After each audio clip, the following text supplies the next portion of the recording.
On today's question of faith, if my phone is causing me to sin, should I throw it out? Hey everybody, this is Question of Faith. I'm Deacon Mike Hayes. I am the Director of Young Adult Ministry here in the Diocese of Cleveland. And I'm Father Damian Ference, the Vicar for Evangelization. And I am Francine Costantini, the Director of Youth Ministry for the Diocese. Welcome back to the show, Francine. Welcome back. So, a bunch of things today. Super Bowl, by the way. Fly, Eagles, fly. It was the worst Super Bowl I've ever watched in my entire life. It was so boring. I mean, I wanted the Chiefs to win, but I really didn't care. I just wanted a good game, and it was miserable. Yeah, it was just a blowout. And the commercials weren't even that good. Yeah, agreed. Everything, just kind of bleh, Yeah. I mean, And yet we still watched. Oh, yeah, we watched, Anyways. A lot of people bet on that game. Oh, yeah. And Absolutely. what was the spread? Do you know? It's like 8 points or something? I didn't look at that until halftime. Okay. Which was, I think it was plus 16. Okay. Or minus 16 for the Eagles, I should say. But they adjusted it as the game went. I wonder what it was before. Yes. So, like, online gaming sites will give you the opportunity to bet throughout the game, not just before the game. It used to be if you took the Eagles plus 3, which is, the Eagles will get 3 points added to their score, and then, if you understand gambling. But as the game goes on, now online betting sites will add to that. They'll say, okay, the other team's already up 10, so let's make the spread 12 and see if someone will take that bet, which is designed for, people like me with compulsive personalities to bet on these things. And so because I know myself, I don't bet on these things. I know myself. I work too hard for my money, and I don't like to gamble. But it certainly is something that you can do, not just at the casino or in Vegas, but now you can do this on your phone, which is one of the reasons we asked the question. Yes. And it's not just gambling, but it's pornography, it's social media, it's all sorts of things that can be on your phone. And we're getting closer to Lent now. So what is a Catholic to do if you do have these struggles? What's the response? Francine, what's your experience been, especially with young people and phones?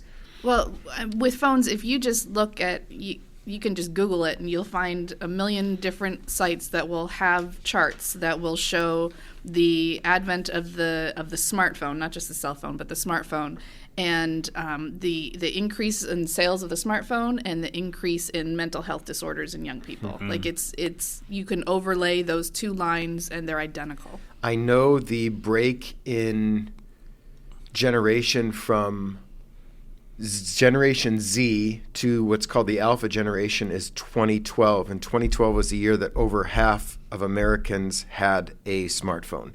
And there's a couple books, like Abigail Schreier has one, then the Jonathan something or other, I forget I read both books last year, but it talks about spending more time in recreation online than in person, and that's a new thing for a generation. But it's not just younger people; there are older people too who spend a lot of their time on their phone. We just had a workshop on pornography last night, actually, with the deacons, and one of the things that the presenter said to us was that, there are very well-meaning people who give their older parent a device in order to have them stay connected more easily, either through FaceTime or calls or text or whatever.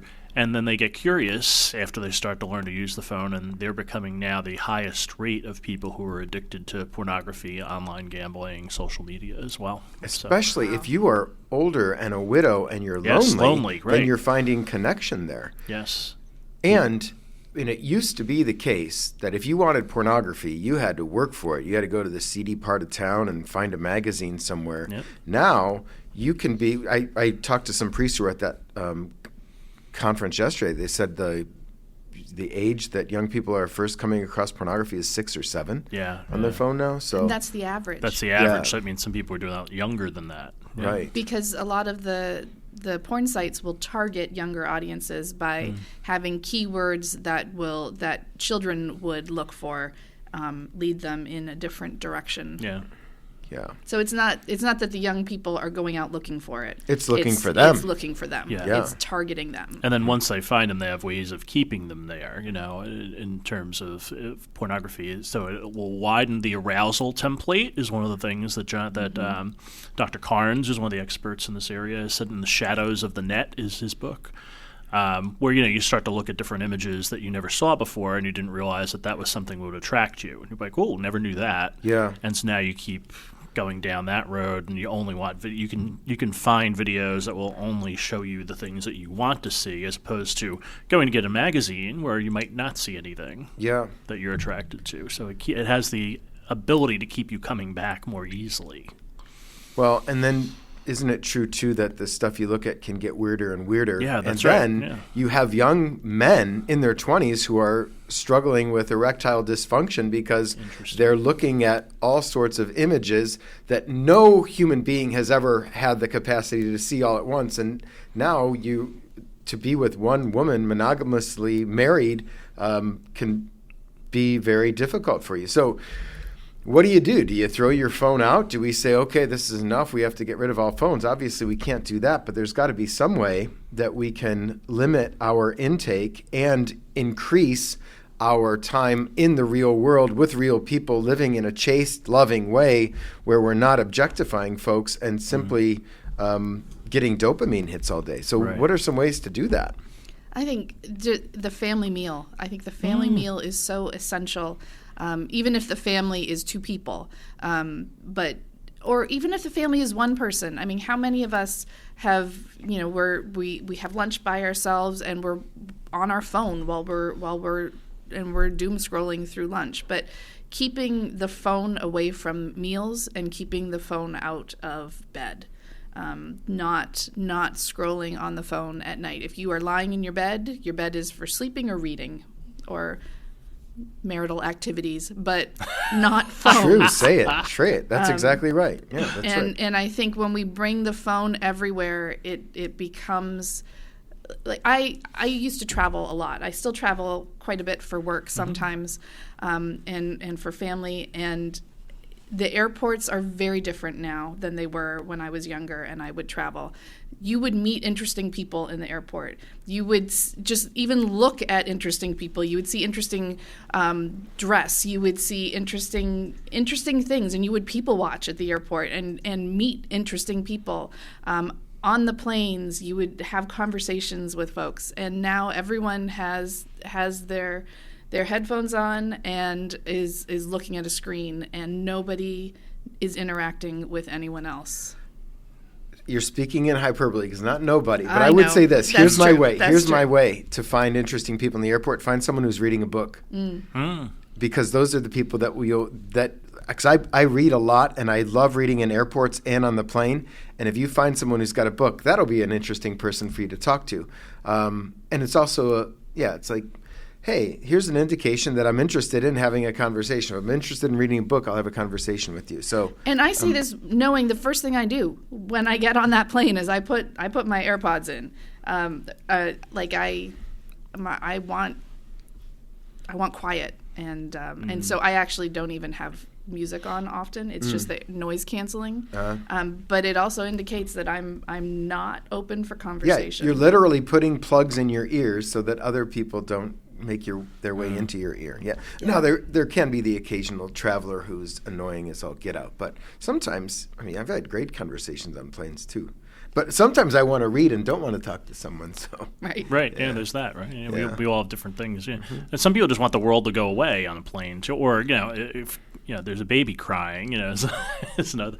See, I find that's always an opportunity too. It's like I remember there was a woman sitting next to me, and her little 4-year-old was next to me, and she was like, "Oh, you poor man, I'm so sorry. I'm so sorry. This kid's gonna scream the whole flight, And I was like, no, he'll be fine. And so here's one where your phone came in handy, actually. I said, you like doggies? I said to him, and he goes, yeah. And so I started showing him pictures and videos of my dog.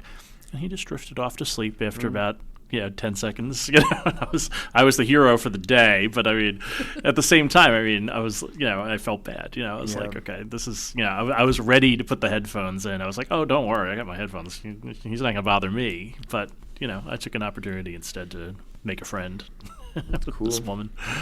Well, there's, Yeah, go on. good. No, good. I was going to say there's certainly some things that are just by their nature like evil, pornography. So you Sure. won't want to be looking at that on your phone. But how about social media, or how about gambling? Because these were a couple of things that we did want to talk to. I did a little bit of research in the Catechism. So Article 2413, games of chance or gambling or wagers are not in themselves contrary to justice.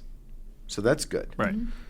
They become morally unacceptable when they deprive someone of what is necessary to provide for his needs and those of others. Right. So let's say you have a father of the family, or it could be a mother, but I think men gamble more than women, and gets his paycheck and decides, I know I have to pay for groceries, education, bills of the house. However, I am going to gamble instead, and maybe if I win, I'll make more money, and then before you know it, the money that was supposed to be spent taking care of family Right. has been wasted. Down the That's sewer, that's an act of injustice. So in that way, or even if you don't have a family, if you're the money that may need to go to the poor can go in service. So it is allowed to do some gambling for the sake of entertainment. The church isn't against that, but it could be a violation of justice or an act of injustice, depending upon how much money is gambled and spent and all that. Right. Yeah. Yeah. And the compulsion, it ends up making it worse. Yeah. If you get addicted to this stuff now, those things become commonplace for you. Where every week you go and throw your paycheck down the sewer. And that's the next line in the Catechism. The passion for gambling risks becoming an enslavement. And we human beings are made to be free, not slaves, and we can become slaves to all sorts of things: drink, money, sex, power, popularity, all these things. So we want to avoid that for the sake of being free. Right. Yeah. Yeah. And I think just taking that notion of entertainment, and having a sense of how much is in my budget for entertainment, and this is how I'm going to spend my money. It's a different perspective on gambling. Like, it's not I'm trying to win money. I'm trying to make more money than I have, and I think this is a calculated risk. If you look at gambling, because there's a reason that all the companies are making all the money Right. and want you to gamble. It's because they're making the money, Right. not you, not me. And so having that mindset of this is how I'm spending my fun money. Just like if I was going to go out to a restaurant, if I was going to go out to see a movie, I'm going to spend my money doing this because I find this entertaining. If you have it in that category. Yeah. That's what I do with concerts. Yeah. I love live music. I love going to shows. I go by myself sometimes, and I do meet strangers there, but also I go with good friends. I like to get a meal beforehand, see the show, then unpack the show afterward. And the thing about a concert to me, which is different than gambling, is you always win.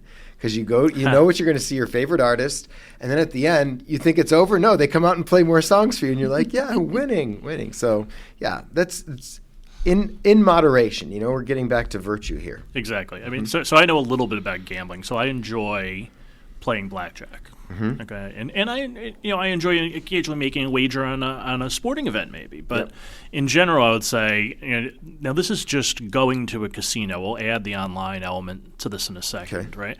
So going to a casino, everybody in the casino, I think it's 75% of the people who will be in the casino at some point will be up.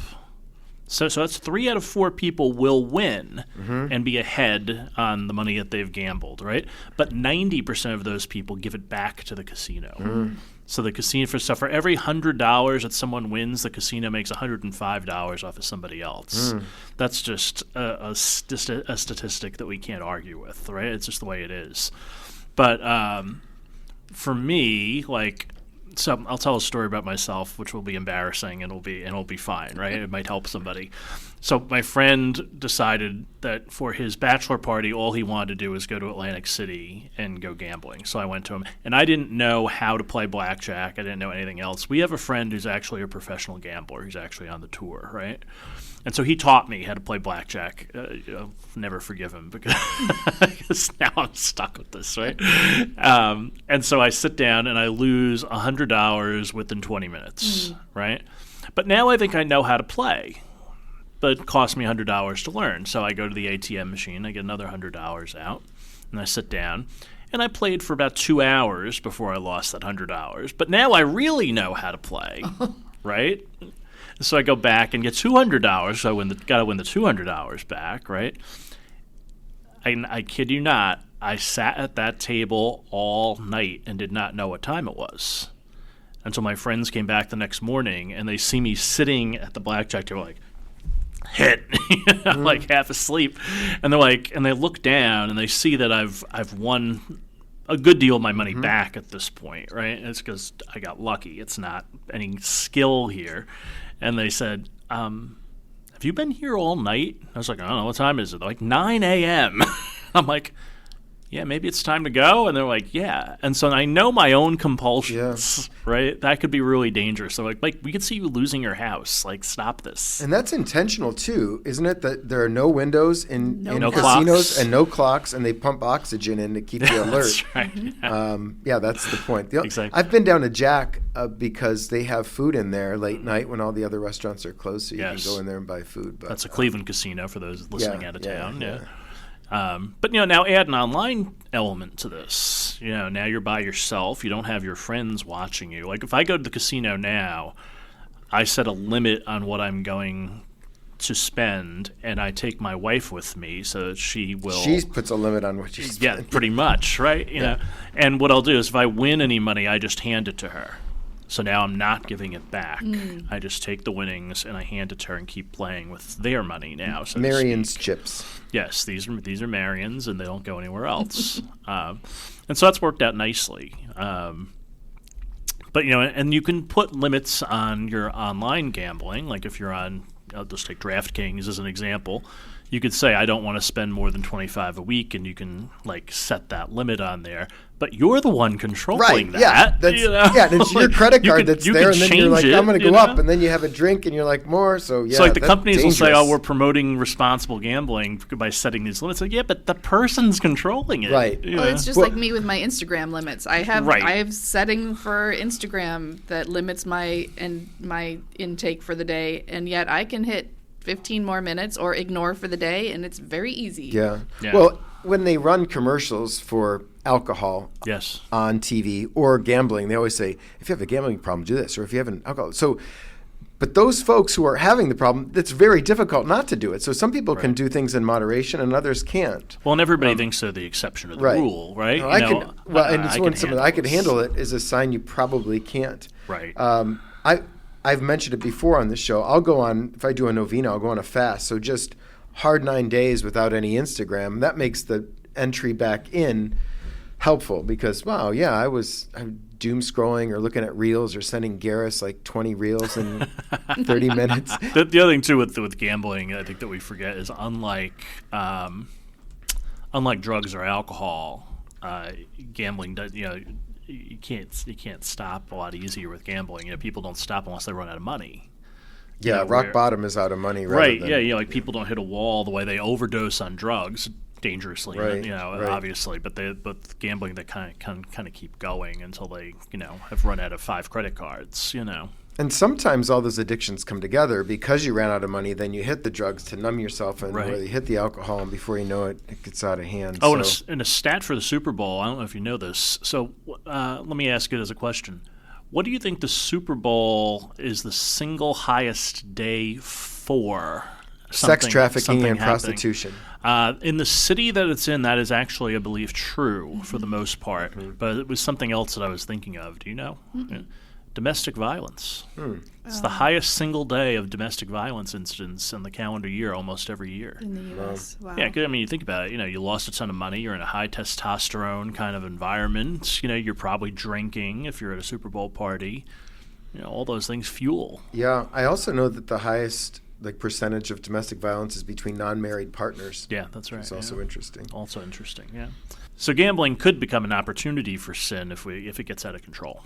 Yeah. I think what's most important in terms of any addiction and this online stuff is it's so easy to hide everything and not let anyone know what you're doing, which is why there's Covenant Eyes for people who struggle with pornography. I don't know if there's something for gambling, but hopefully you have a good friend, spiritual director, therapist, confessor, where someone knows what's going on in your head and in your heart. And that even if you have a confessor, that it's not just you're confessing these sins to assuage guilt. You actually want to find healing too. Yeah. So find somebody who can hold you accountable. And you could say, dude, I spend this much time on this, or I spent a lot of money, or I did this. That way you've named it. Now you can deal with it. Yeah. So. And the other thing, this doesn't just affect the user. Pornography addiction can affect families, can affect marriages, can affect all kinds of things. Gambling addiction, the same thing. Yeah. And it perpetuates the people who are, if there's a desire for it, then people are going to make it. So people are being used, Right. I know the guy who did the thing last night, the priest who talked to us last night about pornography addiction, one of the reasons he got into this was because one of his students came to him and she had been filmed by a partner, and then that video got distributed to everybody, and he was like, I'm in getting rid of this, because he was just so sick to his stomach over his student getting abused in that way. So, breaking news now. So, just a little update from last week. So, Pope Francis talked a little bit about J.D. Vance's Ordo Amoris that we talked about last week. And so he put out a letter today. I would say that you should read it. I read it this morning. Yeah. One of the things it's that 10 he points. said in it, yes, there's 10 points. And I'm looking for the one. The true Ordo Amoris that must be promoted is that which we discover by meditating constantly on the parable of the Good Samaritan. That is, by meditating on the love that builds a fraternity open to all without exception. So there we go. Well, our message last week was consistent with that. Absolutely, yeah. And Jesus, by the way. I think we forgot to say that last week, that the parable of the Good Samaritan, Jesus calls us to have not only the folks that are close to us, but also who's right in front of you. Yes. And the Good Samaritan finds somebody in a ditch. That's the person who's right in front of you. Your order of love goes right there. Yeah. Right. Yeah, perfect. Okay. Briefcase Marketing. Francine, do you know Briefcase Marketing? I do not. Tell me about them. So they make sure your church doesn't have scattered messaging or a bad website. They take care of all those kinds of things. They create marketing for your church and church-based ministry that inspires action and delivers results. They will clarify your message to attract the right audience, streamline your website to convert mere visitors into donors, volunteers, parishioners. They'll create consistency to build trust and deepen relationships across every marketing platform, your social media, your advertising, your emails. And Francine, you may say, well, FD, I need some proof. Well, go read the Google reviews. They've done such superb work with our friends at Theology of the Body Cleveland and St. John Cantius Parish in Tremont, and we'll put samples of that work in our show notes, make it easier for Francine to check out and for you, our listeners, to check out too. Briefcase Marketing is no gamble. They'll give you a clear message with a compelling website. They will help you get more donors given to your mission. They'll give you more volunteers ready to serve. They'll help people share your message, and when they share your message, they become your advocates. So in a responsible way, roll the dice, visit their website. That's briefcase.marketing. We've got their link in the show notes, or text 308-627-1262. And our pal, Dan First, will take good care of you at Briefcase Marketing. Amen. All right, readings for this coming week. Sixth Sunday in Ordinary Time. I like the first reading this week from Jeremiah. Cursed is the one who trusts in human beings, who seeks his strength in flesh, whose heart turns away from the Lord. So it's sort of like what we were just talking about now, placing our trust in things that are not of God, but instead, trying to put our trust in things like odds. Yeah, and our psalm talks about blessed are they who hope in the Lord, with in our Jubilee year of hope here. Blessed the man who follows not the counsel of the wicked, nor walks in the way of sinners, nor sits in the company of the insolent, but delights in the law of the Lord. And I'll take the Beatitudes from the Gospel. They throw everything upside down. You would think if you are wealthy, or if you are satisfied, or if you're super happy, then everything's going well. And we're told, blessed are you who are poor, blessed are you who are now hungry, blessed are you who are now weeping. What we find in the Beatitudes is Jesus himself, who is both God and man, was poor, experienced hunger, weeping. So he embodies all those things, and then he finds himself in solidarity with all of us who have. So we don't lose hope. when we're going through hard times and suffering. I find the Beatitudes so hopeful and helpful, especially during this Jubilee year. Very good. Ignite Conference coming up on February 22nd. That'll be at St. Ignatius High School. If you've never been in their chapel, that's where we'll have our Holy Hour at that time, for when we have the Holy Hour, on about 3 o'clock on that Saturday. So we'll have a Holy Hour, then we'll have a Eucharistic procession from there to St. Patrick's on Bridge. I hope it snows, just so it would make for great photography. Right, yeah, right, exactly. Higher degree of difficulty, too. Let's which go, every baby, let's every go. pilgrimage should be, right? So our church this week, the chapel at St. Ignatius High School and St. Patrick's on Bridge. Check them both out. Awesome. Francine Costantini, thanks for joining us. Thanks for having me. We'll see you all again next time here on Question of Faith.